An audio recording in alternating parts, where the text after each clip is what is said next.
সে কেবল দেশটাকে ক্ষতি করে নাই, সে একটা দেশের সবচেয়ে বড় পলিটিক্যাল পার্টির ক্ষতি করে গেছে। আওয়ামী লীগের আজকের যে দুরবস্থা, এর জন্য শেখ হাসিনা একা দায়ী। 80% একা, উনি একা 80% দায়ী। কাজেই উনার কথা বলে লাভ নাই। কিন্তু আপনার যে এই উপলব্ধির সঙ্গে তো আওয়ামী লীগের সাধারণ নেতাকর্মীদের আমার কিছু যায় আসে না, যায় আসে না, কেন? আমি তো আওয়ামী লীগ করি না, আমার সঙ্গে ওদের উপলব্ধি মিলতে হবে কেন? আমি তো বাইরের থেকে দেখতেছি। আমি আমার বুদ্ধি দিয়ে জাতীয় ঐক্যবদ্ধ হবে কি করে? জাতীয় ঐক্যমত্য হবে, ঐক্যমত্য যেটা আকাঙ্ক্ষা, আমার আকাঙ্ক্ষা হলো যে ভাই আওয়ামী লীগ আলাদা একটা রাজনীতি করবে, বিএনপি একটা রাজনীতি করবে, জামাত একটা রাজনীতি করবে, সব ঠিক, কিন্তু বাংলাদেশটা এক। এই বাংলাদেশের আমরা সবাই নাগরিক, আমরা দেশটাকে অগ্রসর করব, দেশটার সামনের দিকে অগ্রসর হবে। এটা হলো ওই আপনার ইয়ের মতো, ওই একটা গাড়ি যখন থেমে যায়, ওই গাড়িটাকে ঠেলে না, ঠেলে তো একজন ঠেলে সাইড দিয়া, একজন ঠেলে ওই সাইড দিয়ে, যে বাম দিক দিয়ে ঠেলে সে কিন্তু ডান দিকে ঠেলতেছে, আবার বাম দিকে যখন ডান দিকে ঠেলতেছে, আবার পেছনের লোক সামনের দিকে ঠেলতেছে। ঠেলা কিন্তু তিনজনের তিন দিকে, কিন্তু গাড়ির সামনের দিকে অগ্রসর হচ্ছে। নির্বাচনকে সামনে রেখে রাজনৈতিক দলগুলোর মধ্যে জোট গঠনের একটা প্রক্রিয়া চলছে এবং সর্বশেষ গতকাল 10 দল, জামাত ইসলামের নেতৃত্বে 10 দল আসন ভাগাভাগির ঘোষণা দিয়েছে। তাদের সঙ্গে আরেকটি দল থাকার কথা, ইসলামী ঐক্য, ইসলামী আন্দোলন। তারা থাকবে কি থাকবে না শেষ পর্যন্ত জানি না। কিন্তু এই দলে যারা ছিল, যারা আছে, তারা এক সময় এই দলের রাজনীতির বিরোধিতা করেছে, ধর্মীয় রাজনীতির বিরোধিতা করেছে। বিষয়টি কীভাবে দেখছেন? দেখেন, একটা জিনিস হলো কি, ইসলামী আন্দোলনের সঙ্গে জামাত ইসলামের জোট হওয়া ইম্পসিবল, এটা কোনো দিনও মিলার কথা না। কারণ ইসলামী আন্দোলনের লিডারদের যে মানে নীতি, তাদের যে আদর্শ, তার সঙ্গে জামাতের আদর্শ একদম বিপরীত। ইসলামী আন্দোলনের লিডারদের আমি কথা নিজে মুখে শুনতে তারা বলছে, আমি ভিডিওতে দেখেছি, যে জামাত করলে পরে তার ইমান থাকবে না, জামাত ইসলাম করলে তার ইমান থাকবে না, নষ্ট হয়ে, এই কথা ইসলামী আন্দোলন অনেক বলছে। এই আন্দোলনটা বেসিক্যালি ছিল হলো একটি নির্বাচনী জোট, তাদের জোটটা ছিল নির্বাচনী জোট, নির্বাচনকে কেন্দ্র করে এই জোটটা হতো। উভয় পক্ষের অপরিসীম লোভের কাছে তাদের আদর্শ পরাভূত হবে, এটাই স্বাভাবিক। এদের যে চরিত্র আমি দেখেছি, এরা লোভের কাছে পরাভূত হবে, কাজে আবার মিলেও যেতে পারে। কিন্তু যদি মিলেও যায়, সেখানেও আশঙ্কা আছে। আশঙ্কাটা হলো এই যে নির্বাচনের পর তারা তো জোট হিসেবে একত্র থাকতে পারবে না, উনি যে আবার মারামারি করবে। কারণ এখানে তো নীতি নৈতিকতার প্রশ্ন। শুনেন, গণতন্ত্রে ভিন্ন মত থাকতে পারে, গণতন্ত্রে এই দল এরকম বলবে, ওই দল এরকম বলবে, আমি কিছু ছাড় দিব, তুমি কিছু ছাড় দাও, এইভাবে গণতন্ত্র চলতে পারে। কিন্তু ধর্মে কিন্তু ভাই এটা হয় না। জামাত ইসলামকে ওয়াহাবিবাদী ধারার রাজনৈতিক দল হিসেবে চিহ্নিত করা হয় এবং এক ধরনের কট্টরপন্থা রাজনৈতিক দল। কিন্তু তারা তো এবারে এই ইসলামী দলগুলোর বাইরে জাতীয় নাগরিক পার্টি, লিবারেল ডেমোক্রেটিক পার্টির মতো দলকে নিতে পেরেছে। এটি কি তাদের রাজনৈতিক সাফল্য বলে মনে করেন? নিতে পারে নাই, বরঞ্চ আমি বলি যে একাধিক চরিত্রহীন ব্যক্তি এক জায়গায় হয়েছে, একাধিক আদর্শহীন ব্যক্তি এক জায়গায় হয়েছে, একাধিক আদর্শহীন দল এক জায়গায় হয়েছে। এদের কারো কোনো আদর্শ নাই এবং আতঙ্কের বিষয়টা যাদের বিরুদ্ধে লড়াই করার জন্য এই জোট গঠন করেছে তারা কি আদর্শবান? তারা কি? আমি ওরা আদর্শবান বলছি না, ওটা ওদেরকে আদর্শবান বলছি, ওই আলোচনা হচ্ছে না, আলোচনা হচ্ছে এখানে যারা মিলছে। দেখেন, এই লোকগুলো দুদিন আগে পরস্পরের বিরুদ্ধে কথা বলছে, হঠাৎ করে এমপি হওয়ার লোভে একত্র হয়ে গেছে।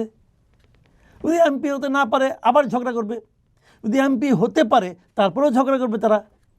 তারা এমপি হওয়ার লোভে, তারা বেসিক্যালি সাধারণ ভোটারদেরকে প্রতারণা করতেছে।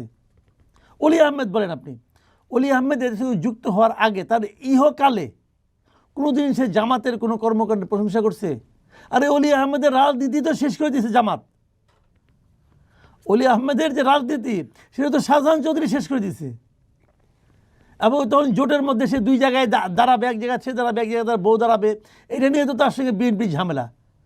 তাহলে সে তো বিএনপি বড় নেতা ছিল রে ভাই, সে তো এই 11 মাসে ওদের সঙ্গে গেছে। তিনি কেন বুড়া বয়সে যদি একটা এমপি হইতে পারি আর কিছু না, এতে তো লোভ তো অন্তহীন। কিন্তু জুলাই অভ্যুত্থানের যারা নেতৃত্ব দিয়েছে অথবা জুলাই যোদ্ধা হিসেবে পরিচিত এনসিপি কেন জামাতের সঙ্গে? এনসিপি তো সবসময় সবাই বলতো, এই যে আমাদের এই যে ফজলুর রহমান ভাই বলতো না মাঝে মাঝে, অ্যাডভোকেট ফজলুর রহমান বিএনপির, যে এনসিপি বলতো যে এরা তো জামাত, এরা তো আলবা ধরা জায়গার পোলাপান বলতো। কিন্তু ওনার বলার ভঙ্গিটা অন্যরকম ছিল, কিন্তু উনি তো সত্য কথা বলছেন, উনি তো দার্শনিক আমার কাছে আমার মনে হয়।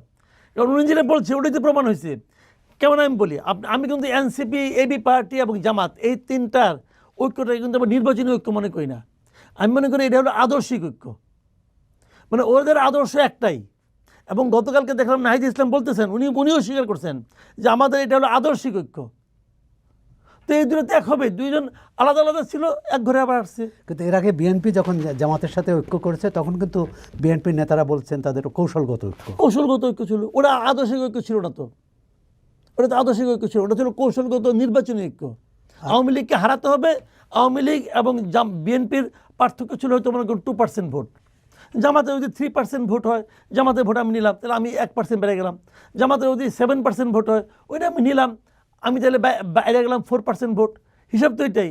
এই জন্য ওরা নিয়েছে জামাতকে, ওরা নিয়েছে জাতীয় পার্টিকে, ওটা তো ভোটের হিসাবের জন্য। রাজনৈতিক দলগুলোর নীতি আদর্শ নিয়ে আমরা কথা বললাম, জোট ভাঙ্গা গড়া, কিন্তু নির্বাচনের যে প্রস্তুতি, নির্বাচনের যে পরিবেশ থাকা দরকার সেটা কতটা আছে বা সরকারের প্রস্তুতি? দেখেন, এটা একটা জটিল প্রশ্ন।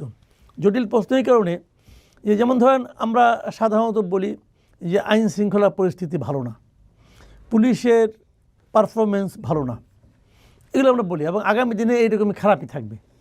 পুলিশের তো দরকারই হয় না যদি নির্বাচনী মাঠে কোনো সংঘাত না হয়, যদি মানুষ শান্তিপূর্ণভাবে ভোট দিতে যায়, দলগুলো যদি আচরণবিধি মেনে চলে, তাহলে তো পুলিশের কোনো দরকার হয় না। তো এখন এই দলগুলো নিজেদের মধ্যে আচরণবিধি মানবে কিনা, ভাঙবে কিনা, বলা বড় কঠিন। অনেকগুলি ফ্যাক্টর এখানে কাজ করে। যেমন বিভিন্ন জায়গায় আচরণবিধি লঙ্ঘনের অভিযোগ এসেছে। এটা বিচ্ছিন্ন, এত বড় দেশে দুই একটা আসতেই পারে, এটা কোনো ব্যাপার না, এটা বিচ্ছিন্ন হয় অনেক সময়।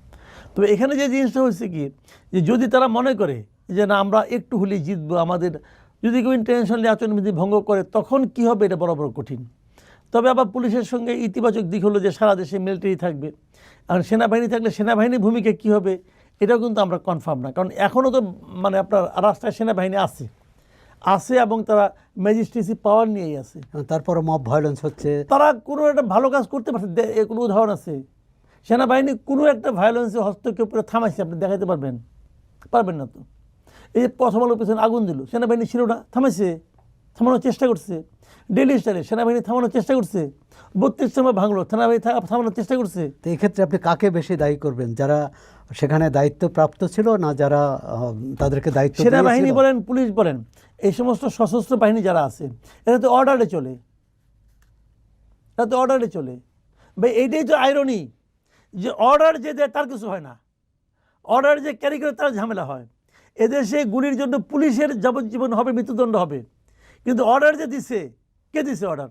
পুলিশকে দিছে ওসিকে এসপি, এসপিকে ডিআইজি, ডিআইজিকে শেষ পর্যন্ত গেছে কোথায়? আইজি।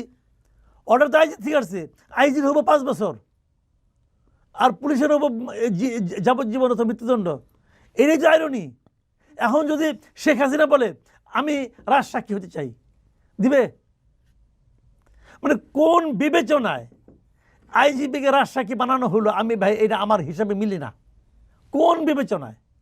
ভাই সেই তো মেইন ক্রিমিনাল। সে আপনার মনে আছে নিশ্চয়ই, এই যে ইয়ের সময় যখন বঙ্গবন্ধু হত্যার বিচার হয়, তখন সাক্ষী দিতে আসছিল শফিউল্লাহ সাহেব, ওই যে আর্মি চিফ, তখন তাকে বিচারক জিজ্ঞাসা করছিল আপনি সাক্ষীর কাঠ করায় কেন? আপনার তো থাকার কথা আসামির কাঠ করায়, ঠিক না? তো আব্দুল্লাহ মামুনের তো থাকার কথা আসামির কাঠ করায়, সে তো মেইন আসামি রে ভাই। যাক, নির্বাচনের চিত্রটা কেমন, মাঠের চিত্রটা কেমন দেখছেন? মাঠের চিত্র এখনো বোঝা যাচ্ছে না, এখনো নির্বাচন এখনো কিন্তু জমে ওঠে নাই। নির্বাচনের যে একটা গরম, একটা উত্তাপ, এটা কিন্তু কোথাও কোনো গ্রামগঞ্জে আছে বলে আপনি কেউ বলবে না। নির্বাচন উত্তাপটা এখন শুরু হয় নাই। কারণটা কি? কারণটা হলো কেউ ভাবছে আমি নিশ্চিত জিতবো, আমার তো মাঠে নামার দরকার কি, ভোটারের কাছে যাওয়ার দরকার কি। কেউ ভাবছে ভোটার আর ভোট দিব কই, ভোটার হাতে তো অপশন নাই, আমি ছাড়া যাওয়ার জায়গা নাই, এরকম আত্মবিশ্বাস। এই আত্মবিশ্বাস বুমেরাংও হইতে পারে, কিন্তু বুমেরাং হওয়ার ইতিহাস দেশেও আছে। কাজে কী হবে না হবে বলা বড় কঠিন, কিন্তু উত্তাপটা আমি এখনও দেখছি না। আর জামাতের মানে স্টাইলটা এইরকম জামাত গোপনে গোপনে করে, গোপনে গোপনে এখানে যাচ্ছে ওখানে যাচ্ছে, মানুষের মধ্যে যাচ্ছে, মেয়েদের মধ্যে যাচ্ছে, মহিলাদের মধ্যে তারা অনুষ্ঠান করতেছে, আয়োজন করতে, আলাপ আলোচনা করতেছে। আর তাছাড়া জামাত তো ইদানিং একটা নতুন রাজনৈতিক ধারার প্রবর্তক হয়েছে, সে হলো গুপ্ত রাজনীতি। ওরা গুপ্তভাবে অনেক কিছু করে, তাদের গুপ্তভাবে আওয়ামী লীগের মধ্যে ছিল। আমার তো ধারণা জামাতের প্রচুর লোক গুপ্তভাবে বিএনপিতেও আছে।